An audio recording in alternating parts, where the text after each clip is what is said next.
operating system that was developed by Google, and it is primarily used for touchscreen devices, cell phones, and tablets. Android is currently used in various devices such as mobiles, tablets, televisions, and many more. Android provides a rich application framework that allows us to build innovative apps and games for mobile devices in Java language environment.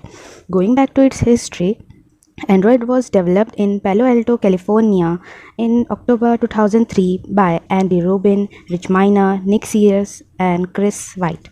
At that time, the intentions of the company were to develop an advanced operating system for digital cameras, but later in 2004, the company decided that the market of camera was not large enough for its goal, and then all their effort were diverted to pitching Android as a mobile operating system that would rival Symbian's and Microsoft Windows Mobile.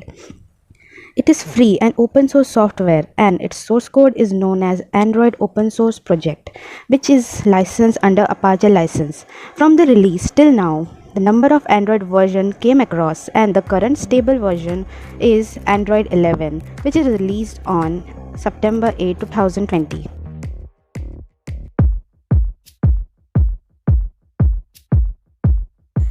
Let us now move on to the next topic, that is API, Application Programming Interface. As the name suggests, it acts as an interface between various applications so that they can communicate with each other and provide each other with various functionalities. With the advent of API, it has become very easy to develop applications which are scalable, innovative, dynamic in very less time. We can do this as API provides us the access to various functionalities of other applications without developing them. Isn't it amazing? Yes, it is. So another advantage of using it is it makes the processes lightweight by avoiding the use of kernel. Now that we know its advantages and its importance, let us move to its working. So, in order to explain its working in simple terms, I'll first provide you with a day-to-day life example. So imagine you are in a restaurant and you want to order something. A waiter will come, take your order and give it to the chef. Now when you're done with eating, the waiter will take away the plate and give you the bill and take that money to the cash counter and return you the remaining cash.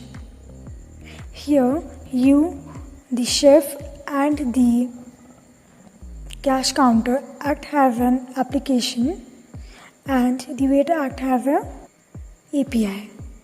So I hope you understood the basics of how it works. Now let us see it in a more technical way with a technical example. So let us take the example of you sharing a video of Facebook on your WhatsApp. So when you share Facebook videos on your WhatsApp, then an API is used to make these two applications interact with each other. To interact, the API will have to first make requests to the server of that app, and the app can access the services only after the server accepts and responds to the request.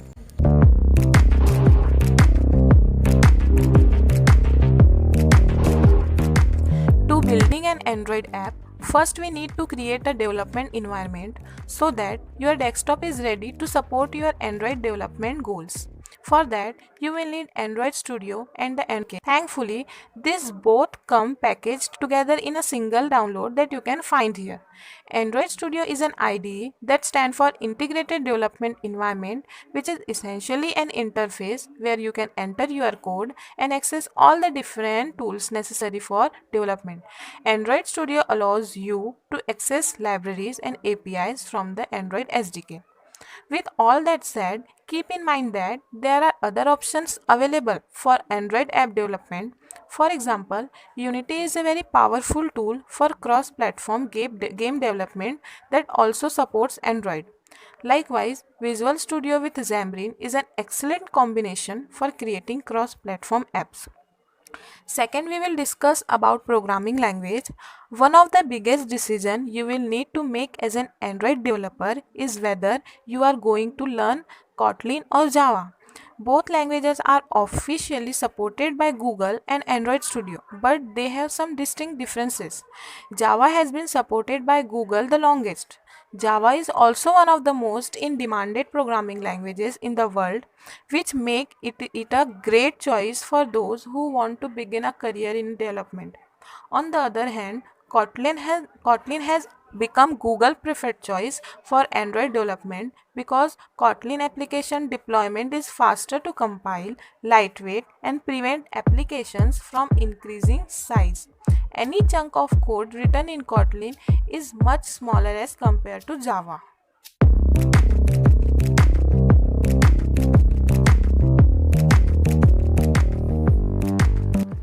Let's see how to make our application accessible. Android apps should aim to be usable by everyone, including people with different needs. People of various age groups use Android device in their day-to-day life. When you develop app with accessibility in mind, you make the user experience better for larger audience. There are some guidelines for implementing key elements of accessibility so that everyone can use your app more easily. Let's see. Increase text visibility. Increase size of text for better visual experience. Use large and simple control for better functionality in your app. Describe UI element where needed. We recommend that specific UI element in your app include a description that describe element purpose.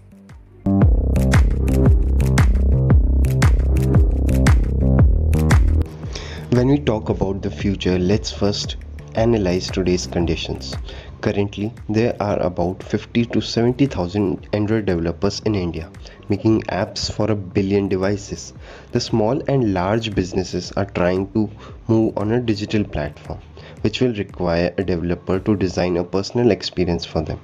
Android as a platform is constantly improving and expanding. Being an Android developer gives you an opportunity to cater to an ever-growing audience. AI, ML, and blockchain are some technologies that will be common on future applications. This is the high time to join the Android development community.